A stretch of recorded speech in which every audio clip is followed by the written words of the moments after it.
Assalamualaikum warahmatullahi wabarakatuh. Hai sahabat Historia semuanya. Selamat pagi, selamat siang, selamat petang, selamat malam. Jumpa lagi dengan channel YouTube Viva Historia. Jangan lupa like dan subscribe-nya. Kali ini video akan menjelaskan tentang materi Renaissance, Merkantilisme, Reformasi Gereja, Aufklärung, dan Revolusi Industri di bagian yang pertama ya sahabat Historia. Baik, jangan lupa sahabat Historia untuk pengembangan keilmuan sejarah, seni, dan budaya ke depannya silahkan di like dan subscribe channel YouTube Viva Historianya. Kalau bermanfaat silahkan disebarluaskan kepada teman-temannya yang lain ya. Silahkan disimak. Baik sahabat Historia, kita lanjutkan. Pembahasan kali ini adalah Renaissance, Merkantilisme, Reformasi Gereja, Aufklärung, dan Revolusi Industri. Tentu saja revolusi industri ini berkembang pesat di wilayah Eropa, khususnya Eropa bagian barat. Baik sahabat Historia, kita awali yang pertama yaitu abad pertengahan. Istilah abad pertengahan merujuk masa antara jatuhnya Kekaisaran Romawi Barat pada tahun 476 Masehi dan mulainya masa Renaissance pada abad ke-16 Masehi di Eropa. Abad pertengahan atau abad ke-8 dimulai dari zaman kuno, yaitu masa sebelum abad pertengahan. Yang berikutnya adalah zaman modern, masa setelah abad pertengahan. Istilah abad ke-8 atau Dark Age disebabkan pada masa ini di wilayah Eropa nyaris tidak mengalami perkembangan baik dalam bidang kebudayaan, ekonomi maupun ilmu budaya. Sehingga masyarakat Eropa menyebut keberadaan mereka itu di dalam abad ke-8 atau Dark Age.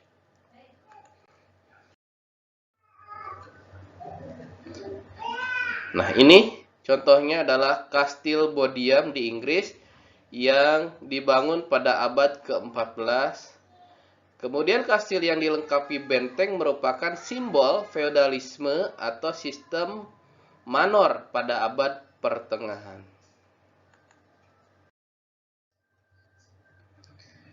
Yang bagian selanjutnya itu masa Renaissance.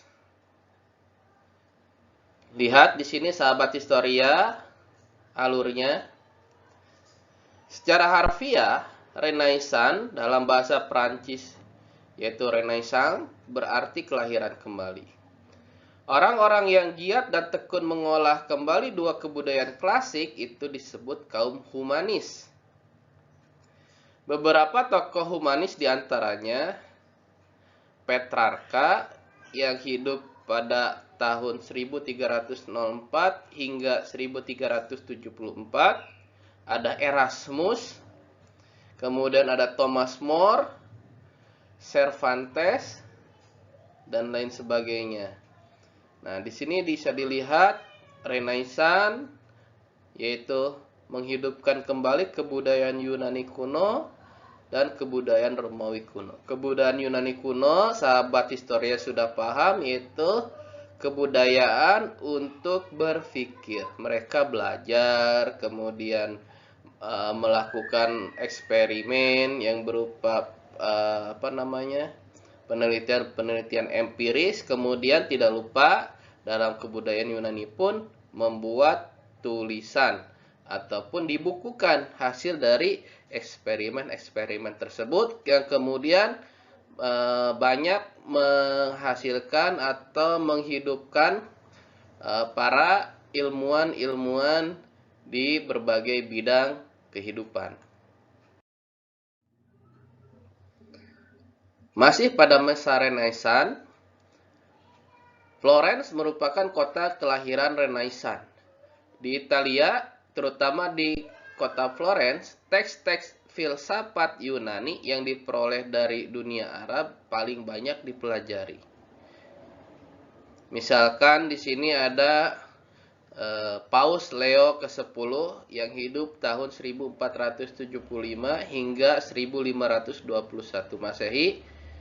Paus Leo ke-10 ini pendukung gerakan Renaissance. Yang berikutnya adalah faktor-faktor lahirnya gerakan Renaissance. Bagian A, munculnya banyak kelas menengah yang baru. Munculnya kelas menengah baru serta kota-kota dagang yang makmur berhasil mengubah cara pandang orang terhadap kehidupan di dunia. Contohnya adalah Katedral Santa Maria del Fiore yang mulai dibangun pada tahun 1296 Masehi. Ini merupakan salah satu bangunan Renaissance dan simbol dari kota Florence.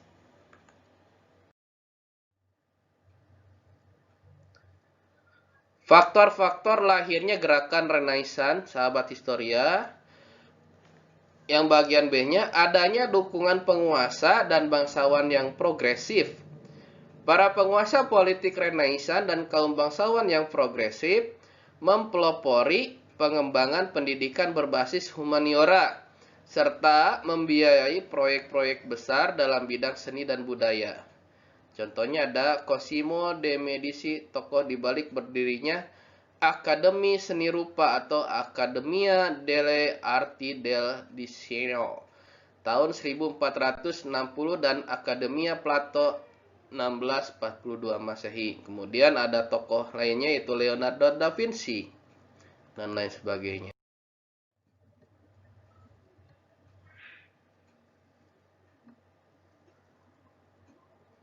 Kemudian sahabat Historia, faktor-faktor lahirnya gerakan Renaissance.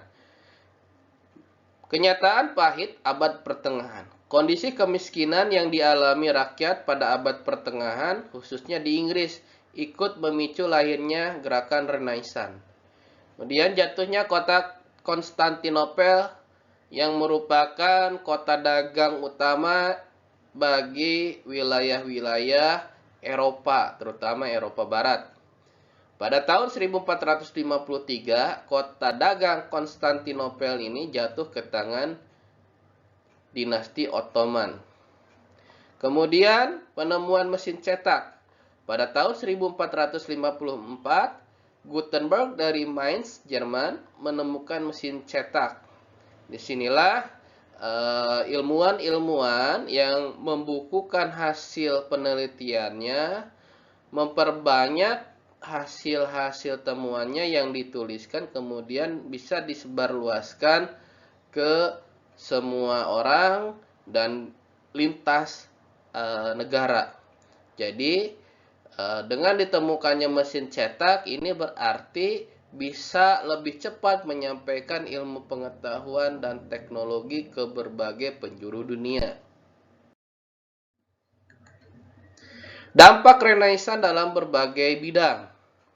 Yang pertama ada sosial budaya, yaitu semangat Renaissance dan humanisme, terutama sikap positif terhadap dunia, serta penekanannya pada otonomi dan kebebasan individu, menjadi fondasi bagi lahirnya sekularisme di Eropa. Yang bagian B-nya, ekonomi politik. Dalam perkembangannya, tumbuh kesadaran bahwa kesejahteraan suatu negara ditentukan oleh banyaknya aset atau modal yang dimiliki serta besarnya volume perdagangan global.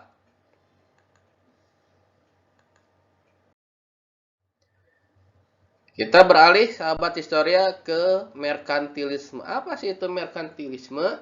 Sering kita mendengar kata-kata merkantilisme. Oke. Ini definisinya adalah mendorong sebanyak mungkin ekspor dan sesedikit mungkin impor, serta ukuran kemakmuran suatu negara terletak pada kemampuan mengumpulkan sebanyak-banyaknya sumber daya yang terbatas seperti emas dan perak. Baik sahabat Historia, kita berlanjut ke bagian C yaitu merkantilisme. Apa sih itu merkantilisme? Sahabat Historia barangkali familiar dengan kata-kata merkantilisme. Baiklah kita pelajari ya merkantilisme sahabat Historia. Merkantilisme lahir di Inggris dan Prancis. Lahirnya merkantilisme dipengaruhi semangat Renaissance yang ditandai oleh kepercayaan akan kemampuan manusia. Hasad hasrat intelektual serta penghargaan atas disiplin intelektual. Bahkan, ukuran kemakmuran dan kekuatan atau power suatu negara dilihat dari seberapa banyak negara tersebut berhasil mengumpulkan sumber-sumber daya yang terbatas itu.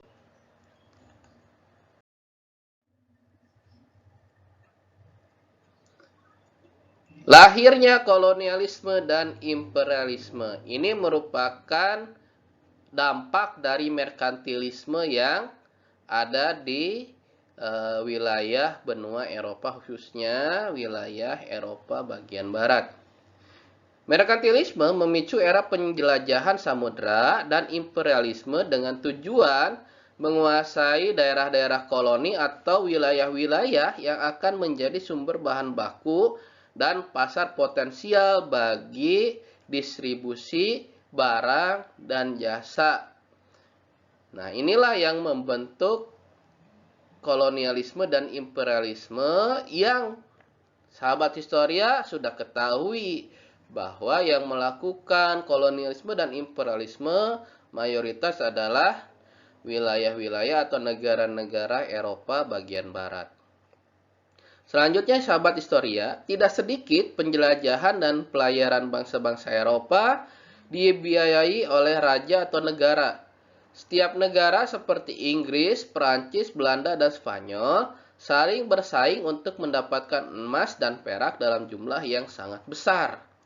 Nah, inilah yang dirasakan oleh kita sebagai rakyat Indonesia dengan terjadinya kolonialisme di wilayah Indonesia yang dulu namanya Hindia Belanda. Ya, tidak terasa banyak sekali orang-orang Eropa yang melakukan penjajahan di Nusantara, seperti Spanyol, Inggris, kemudian ada lagi Belanda, kemudian Perancis, dan lain sebagainya yang bisa menjadikan rakyat Indonesia waktu itu atau nenek moyang kita pada zaman dulu sengsara. Karena apa ya? Karena konsep dari merkantilisme ini mengumpulkan atau ingin mendapatkan emas dan perak dalam jumlah yang sangat besar. Dan ini sangat memberatkan bagi rakyat di daerah jajahan. Kita lanjutkan, sahabat historia. Nah, ini karya dari John van der Linde yang hidup pada tahun 1775 hingga 1852 yang menggambarkan pendaratan kapal Christopher Columbus di San Salvador. Ya, jadi gambaran bagaimana hegemoni dari masyarakat Eropa ini bisa menjelajahi samudra dan bisa menemukan daerah-daerah baru yang tentu saja ya masih belum dilalui oleh para pedagang Eropa lainnya. Baik, sahabat historia semuanya, video bagian pertama sudah selesai. Jangan lupa saksikan video bagian kedua yang materi pembahasannya masih tentang Renaissance, merkantilisme, reformasi gereja, aufklärung, dan revolusi industri. Jangan lupa like dan subscribe ya channel YouTube Viva Historia. Oke, sekian dulu. Wassalamualaikum warahmatullahi wabarakatuh.